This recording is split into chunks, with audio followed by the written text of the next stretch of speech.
Hello everyone, it's Beyond and welcome back to a brand new video. Now, in the past we've done like a variety of types of videos, but I've never quite stepped into this territory before. It's something I've always wanted to do, but I've just never really taken the time to do it until now. Today I'm going to experiment by creating an iceberg video. If you don't know what a video that covers an iceberg is, basically there's a chart with an iceberg, with the top of it being the sky and the bottom of it being the depths of the ocean, like really dark. And basically it's supposed to define like well-known to pretty obscure or like lesser known topics within a certain field. This one in particular is about the topic of liminal spaces. I've been obsessed with liminal spaces for years now, but I've never gotten to really be creative with them. I've never been able to just talk about them in a video or like on the internet at all, so this will be my first time doing it. I'm pretty stoked. If you are curious as to why it's taken me so long to get this video up, I'm gonna explain that now, but if you don't really care that much, you can check out this timestamp, skip to that part of the video, and the iceberg will begin. But yeah, basically the reason it's taken me so long to get this video out is for about 2 weeks I was dealing with transfer stuff, because I was originally supposed to transfer to my new college in January, but it turned out that was going to be too quick for me and my family to do. We didn't have enough time to look at apartments and stuff, because I mean, let's be real, one of the colleges kind of screwed me over. Yeah, so that took a while, and then I had to do a bunch of research for this video. This video took forever to make, simply because I had to do a bunch of research and then write it all down into one paper so that I could know what to talk about, pretty much. Anyways, that's enough with the intro. Let's get right into this iceberg. Tier 1. So the first entry of this iceberg is the Backrooms. The Backrooms is a creepypasta that was originally like born on 4chan in the late 2010s. Backrooms consists of honestly what is thought to be an infinite number of levels that are continuously generating. Basically, somebody who gets trapped in the backrooms has to traverse these levels, and these levels consist of liminal spaces. Like, each level is a liminal space. The levels go in an ascending order by number. However, interestingly enough, if you research enough, you'll find that they're actually negative levels that seem to be very corrupt and unstable and tend to be some of the more really dangerous ones to go to. However, through my research, it seems that like these levels are almost impossible to go to. It's usually by complete, I guess, not good chance. But yeah, the original post that created the backrooms on 4chan reads as follows. If you're not careful and no clip out of reality in the wrong areas, you will end up in the backrooms, where it's nothing but the stink of old moist carpet, the madness of mono yellow, the endless background noise of fluorescent lights at maximum hum buzz, and approximately 600 million square miles of randomly segmented empty rooms to be trapped in. God save you if you hear something wandering around nearby, because it sure as hell has heard you. The lobby is known as level 0 of the back rooms. It's the first level that you stumble upon whenever you no-clip out of reality into the back rooms. It's described as having yellowish wallpaper and moist carpet. I can't speak English, bro. Moist carpet and like buzzing fluorescent lights, but the buzz is much louder than your regular fluorescent light. It's like annoyingly loud. And every room within this level is completely different from the next. Nothing is the same inside of level 0 of the back rooms. Everywhere you go is going to be different. Yeah, this is basically what kickstarted my liminal space craze phase.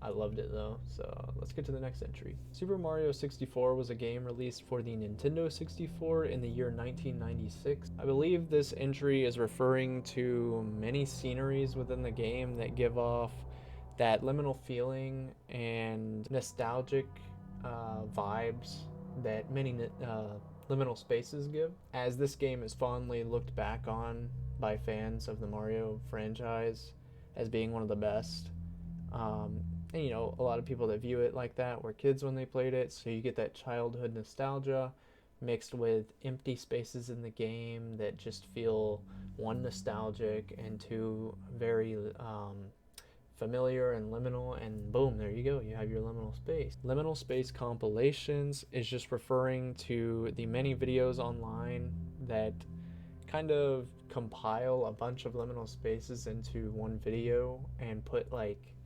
eerie music, ambient music in the background to kind of like creep you out. These are easily found all over YouTube, as they actually helped me get into liminal spaces before I found out what the backrooms was. I also remember looking at those like scary images with Minecraft cave sounds, and then I stumbled upon liminal space compilations from those. If you remember those, you've been here for a minute, so I honor you. Liminal spaces recreated in Minecraft is exactly what it sounds like. I mean, it's just straight up the famous liminal space photos, but in Minecraft. The End is another backrooms level. It's classified as a class beta and is seen as very unstable. The level is assumed to be an endless library with empty shelves and even like retro style computers. There are also many pieces of furniture scattered all around this level of the backrooms, like chairs and tables just kind of everywhere. It's very rare to find, like easily find, an entrance or an exit into or out of the end level. So yeah, don't get stuck there. r/liminal spaces is a subreddit dedicated to showing off its community's creative side by their own discovery of liminal spaces. Basically, creative outlet for liminal space lovers. There's like endless amounts of liminal spaces on there from the community, and I definitely think you should check it out for sure. Lurking Danger is also known as Backrooms Level 1.1. This is a sub-level between levels 1 and 2. This level comprises of multiple types of building layouts, including office buildings and just like regular utility buildings. Some areas have some light, but a lot of them are also pitch black, and any light you bring into or is already in the pitch black areas just won't work. So if you have a flashlight that worked perfectly in the lit area, and you bring it to the dark area, it's not gonna work. Most beverages and food on this level are also like inedible. You can't consume them. I don't know why. There's also an anomaly on this level called the dead silence, and basically like straight up everything goes silent. You can't hear anything. And that's not just like voices and stuff. I'm talking like dead silent. Like you're pretty much deaf. You can't hear anything. But yeah, pretty spooky stuff for real, not gonna lie. I would be terrified if I walked into a dark area and then like I can't hear anything. Ugh. Chairs. I believe the chairs entry on this list is due to how frequently they appear in many liminal spaces. The presence of there being chairs in a room that's empty and there's nobody in the chairs just feels disturbing, I think. At least to me it does. Like when I see those like classic elementary school chairs just sitting in a dark room, that's terrifying to me, because I'm like, hey yo, there should be kids in those or something. Like, but yeah, that's kind of what I got from this entry. Let me know if I missed something or if there was something else I was supposed to gather from that. Yeah. The Caretaker was a musical project done by the musician known as James Leland Kirby. James is a master at creating ambient music and is most well regarded on the internet for creating the album Everywhere at the End of Time. This is an album detailing the progression of the tragic illness of dementia. It's a very broody, moody, kind of depressing album because it's based off of like the actual scientific stages of dementia, which is just frightening to think about because it's such a scary disease. But yeah, there are many songs that the Caretaker has made, such as A Burning Memory and Libé's Delay, both of which are commonly used in liminal space compilations and edits and stuff like that. The Terminal 4 Holiday Inn Express also known as level 188 of the back rooms, is described as being hotel-like in appearance. There are many square-shaped windows lining the walls that are enclosing the courtyard. What's super cool about this entry is that it's an actual place and we all know where it's at. This is, like the name implies, the Terminal 4 in Holiday Express at Heathrow Airport in London. Definitely a hotel stay that you would remember forever. I mean, you're staying the night in the back rooms. Like, the living room is referencing a very classic liminal space image of, well, a living room. The image is basically of that classic American suburban home with the carpeted floor in the living room, and then there's that stairway that's also carpeted. I think this gets such high praise and like love from the liminal space community because of that familiarity. I mean, we've all stepped in a house that looks like this liminal space image. It's just your typical American house, yet it has that perfect lighting to where it feels almost like it's our home, like it's home-like. Everybody knows it. Everybody has felt what it feels like to be in a space like that before, and I think that's what makes this image. However, those places are usually known for being lively back in the day when we were children, so when we see it and we see that it's devoid of people and it's kind of darkish, we're like, well, maybe things aren't always exactly how I remember. And that can be a creepy thought for some people because it's like, what if my memory's betraying me, you know? So yeah, I really like this one. So lack of people is exactly what it sounds like, really. Almost all liminal space photos have no people in them. Take, for instance, a public playground with no people, an airport with no people. It just adds to the very eerie vibe that liminal spaces go after because you expect there to be people there. So it's very off-putting. Elegiac auras? I couldn't find much about this one, but from what I gathered, it's the haunting and eerie feeling you get from a liminal space. Specifically the liminal spaces that are considered scary. So yeah, elegiac auras. I don't know if I'm saying that right. Now to aesthetics that are related to liminal spaces, and there are a multitude of different types of liminal spaces, as is a very broad medium. However, there are two main ones that come to mind, that being dreamcore and weirdcore. Dreamcore has an aesthetic that deals in surrealism. Dreamcore typically has a pastel colored palette within its images and typically uses fonts like Arial and Times New Roman for phrases on the picture to make it seem like very dreamlike. Obviously, it's dreamcore. Some other common things in dreamcore include like orbs and sparkles. Weirdcore, on the other hand, is categorized by having very low quality photography with a heavy influence from the late 90s and early 2000s internet within its aesthetic design. Weirdcore also tends to have a strong lack of context in all of its images, which really confuses the viewer, which is, I mean, why it's called weirdcore. But that confusion can also lead to dread depending on how they use the lack of context in the photo. I used to be a big consumer of weirdcore like a year or two ago, and that was like my thing, and I was so confused all the time. I just thought it looked cool. Both of these aesthetics tend to leak into other forms of media as well, including video games and songs, like music genres and stuff like that. Like, you can find weirdcore and dreamcore playlists on YouTube with a bunch of music and such. It's pretty cool.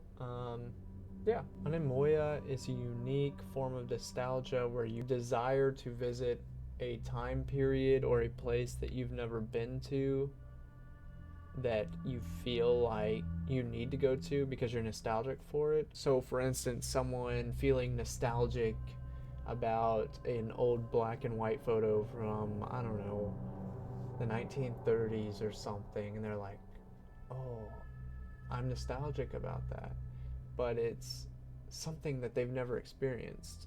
So it's very interesting that they would feel nostalgic about that, because obviously they never lived in the 1930s, you know, if you're like an early 2000s kid like me. So, but it is pretty common to have that sort of feeling, especially with younger people looking into liminal spaces, like some that weren't born in the early 2000s, looking at like things on the internet like older brother core and stuff like that, where it's like the original Xbox, the Mountain Dew flavors, you know, that's not a liminal space, but it kind of deals with the same thing, where some kids that have never experienced like having siblings or family members that were like that, saying they feel nostalgic about it. That would be Anamoya, because they never experienced it, yet they're nostalgic about it. And that's a common theme in liminal spaces. A lot of the things we feel we see in our dreams, but you've never actually been to that exact place. You've been to something similar, so you feel familiar with it and nostalgic about it, but you've never actually been to that place, at least for the most part. The entry flooded subway station is a reference to Hamamatsu Station in Japan.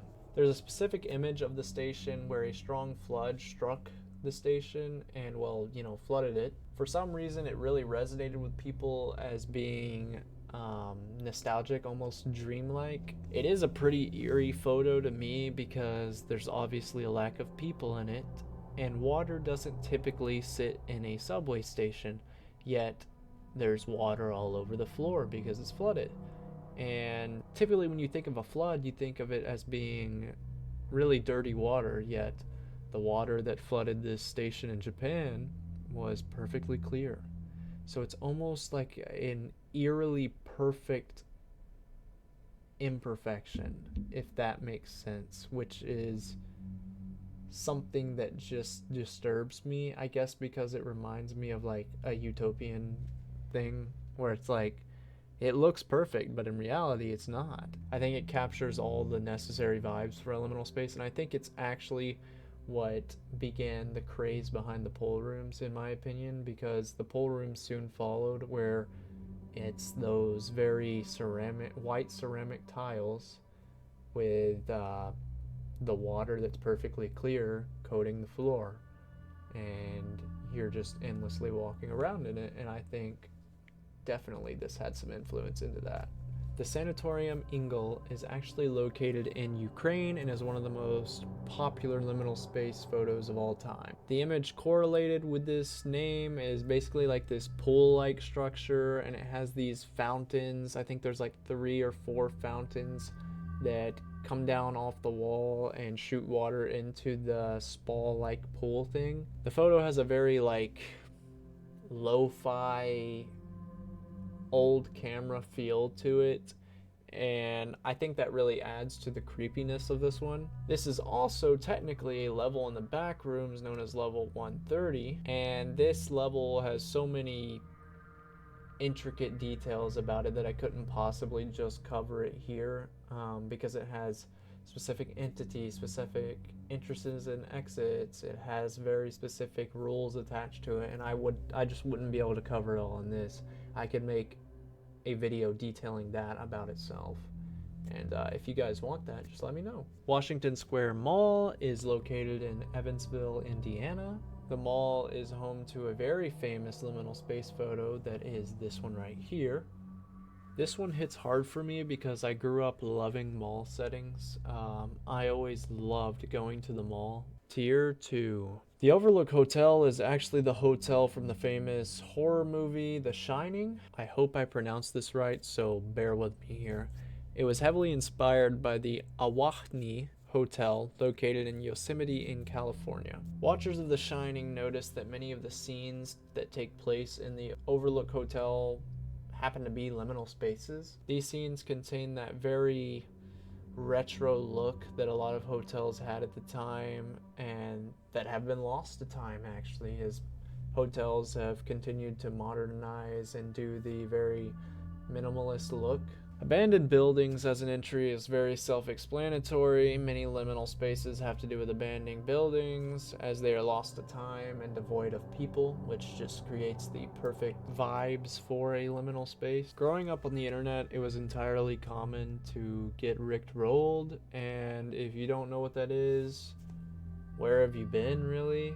Interestingly enough, the setting of the music video for Rick Astley's Never Gonna Give You Up is actually considered a liminal space. Located on 154 Freston Road, Notting Hill in London, the location is actually really quite eerie. If you remove Rick Astley from the video, we see a tunnel-like structure with multiple arch-like cutouts into the structure that are repeating, which, if we know anything about liminal spaces, especially in city settings or suburban settings, that repetitive structure is very important. For instance, when we look at parking lots that are empty and we see repeating lines and repeating street lamps or repeating houses in a suburb kind of thing, that repeating structure is very important for a liminal space. The dimly lit scene of the video,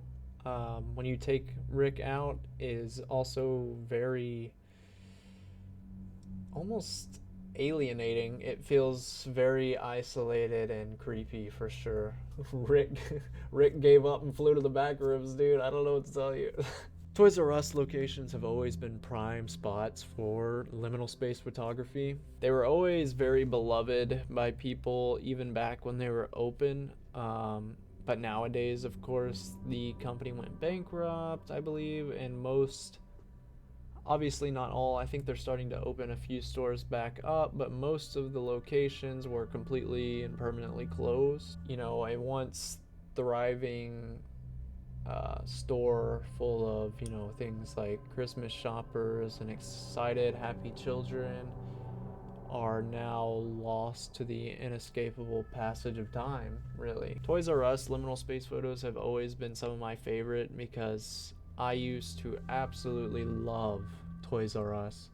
I would always run in the door and go straight to the section of toys that had the really cool Sonic the Hedgehog toys because I love Sonic, and of course I could never afford them. They were ridiculously expensive, but it was still very cool to see in person and just go look around, really. Like, they had such a big option of toys that it was every kid's heaven, really. It was just perfect, and I guess that creates a form of nostalgia, you know, but also a form of childlike optimism for the future as well. Another hotspot of nostalgia are old Blockbuster stores. Only one of these remains in the US. I believe it's located in Oregon, but the rest have been permanently shut down. Blockbuster was pretty much a store where consumers could rent movies, games, game consoles, which I think is so cool. I don't know why we don't,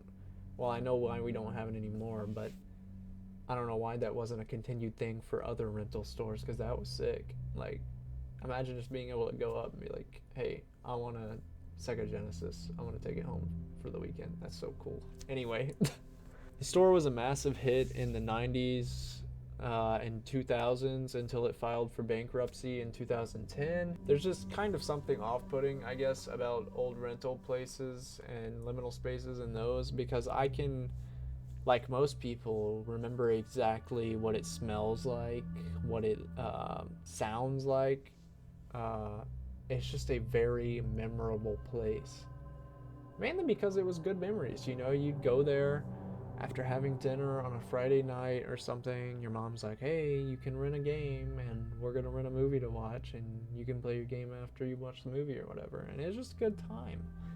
And that nostalgic feeling is captured in liminal spaces, albeit a lot of the ones at the movie rental places do tend to be kind of isolating and creepy as well to me. I don't know why. But yeah, Blockbuster, I think I've been to one. Definitely, I think I went to one when I was younger.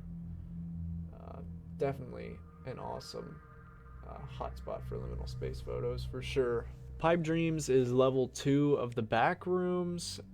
There's a ton of lore for this level, but I will just give the basics. If you want a full explanation of this level as well, then just let me know. I can totally do it.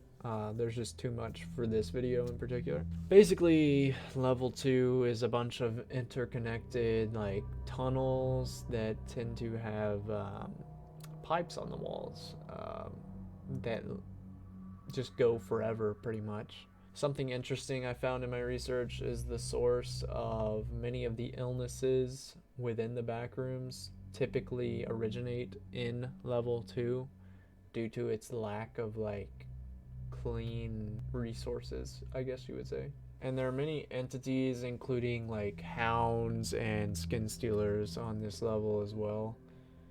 So yeah, sounds not very fun at all, actually. I would not like to go there, so this next entry is single player Gary's mod, and I feel like it's pretty easy to understand. Gmod is a game that most of us are used to playing with other people or friends, and usually the lobbies are filled with people constantly talking or high-pitched laughter, like everybody's having fun. But what happens when you're playing by yourself in single player and there's none of those sounds, no sounds of happiness? It's just completely quiet and you're in a world that is super artificial and almost looks dystopian. Well, that's true isolation. The lack of the noise of like friends or other people creates that ambience, and I feel like that is enough to send chills down anybody's spine, because anywhere that originates with happiness and now feels lonely is very off-putting. And it's like I said, it's true isolation, but then there's always the what ifs in your mind. What if it's not? What if there's somebody waiting for me around the corner? The next entry is pretty self-explanatory. It's talking about the Oval Office between presidencies. I guess it can seem very liminal to some people. It really doesn't affect me that much. But yeah, I think the idea of it is very liminal, because a liminal space is a transitional space in between two places. And what is the Oval Office in between a presidency? It's a transitional place in between two spots in time. So it's pretty much the definition of one, but in terms of that nostalgic and familiarity, sense of like deja vu, it doesn't get to me as much. And speaking of deja vu, we have deja vu area, and I believe this is referencing the popular photo that is designating the area where the photo is taken as a deja vu area. And the sign states, and I quote, "This is your first time here. If this platform feels familiar, immediately alert an MTA employee. If you see something, say something." Yeah, I mean, I don't know. If it's me and I saw this sign, I'd start tweaking immediately, because what do you mean? If I see something, say something. What do you mean? If it feels familiar to tell somebody, this is my first time being here, I'd start having an existential crisis immediately. Malls are a big deal for the liminal space community, whether it be a dead mall, an abandoned mall, or even one that simply has old design aesthetics. Like some malls kind of have that 80s design as well. They're all beloved by the community. I feel like the mall represents a relic of the past and one of the last standing things that we have that competes against online shopping, although many aren't doing very well, and that's why we have dead malls. But it serves as a reminder of where we started, you know, and that's why it's nostalgic in a way, is you have those old memories of being able to meet up with friends, meet up with family, and just enjoy the experience of being at the mall. Malls just pretty much ooze liminality, and that's the best way I can describe it, because I can't really describe it. You just kind of have to experience it, really. This entry is referencing the famous image of a grocery store after hours. The store is completely dark with only the glow of like the freezer sections being able to light the path ahead of you, and the perfectly aligned stocked groceries on the wall, like the milk, is completely eerie and reinforces that thing I talked about earlier with the Rick Astley video, with the repetitive nature of things instantly being a very liminal feeling. Like, it's disturbingly perfect, if you know what I mean. Everything is too good to be true. Like, why is it completely perfect on the walls, and why is everything completely clean?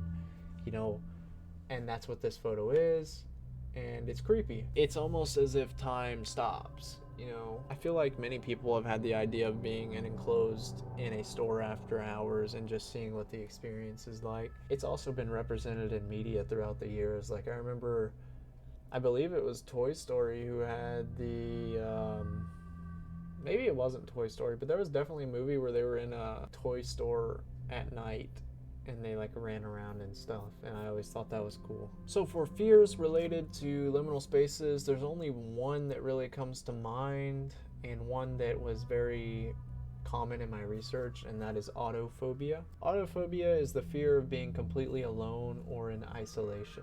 This directly relates to liminal spaces, as you have things like the back rooms where you're alone, or even the idea that when you take a photo in a liminal space, that person is perceived to be completely isolated and alone because there's no other people in the photo. Or, you know, I don't know, maybe you have a not to die phobia and somewhere off in the back rooms there's a duck just staring at you, you know. Maybe that's liminal space related. I don't really know. I'm sure there's somebody. I'm sure somebody out there. Liminal space edits is exactly what it sounds like. They're really great edits on platforms like TikTok, YouTube Shorts, and Instagram Reels that are just liminal space edits with like dreamcore music or weirdcore music in the background, and they work pretty well. So yeah, they're pretty cool. I think you should check them out. Eye test images is referencing the images shown to patients getting an eye exam. Usually what they do is they tell you to look into this like goggle type machine thing, and they show you an image of an open field with a house in the background. And the house is usually white and has a red roof. But what's really eerie about it is there's no clouds in the sky. It's completely clear. And once again, kind of like the grocery store, it seems too perfect. It's too perfect of a day. Like, when is something going to go wrong? You know, it has a very dystopian, artificial feel. Kinda, I don't know, it just kind of gives off the whole American suburban neighborhood vibe, I guess. The new suburban neighborhood where it all feels like, it's like, it's a little unsettling, you know. When I saw these when I was younger, I definitely had a sense of dread. And no, I'm not talking about when they shoot you in the eyeball with the air, but that definitely played a key component as well. But yeah, that's it for tier 2. And that'll be it for this video. I really want to finish this iceberg series because I love liminal spaces. This video took a bunch of time to make. A bunch of research and a bunch of writing went into creating this video. As you can tell, it's taken me weeks to make it. So if you do enjoy it, I would really appreciate you just dropping a like. That really helps out a lot. But yeah, if you enjoyed and you're just as excited as I am to see how this iceberg plays out, then stick around and tell me what you thought in the comment. I really appreciate all of you that have stuck around this far into the video watching. Sincerely, thank you. I will see you all in the next video. So yeah, peace.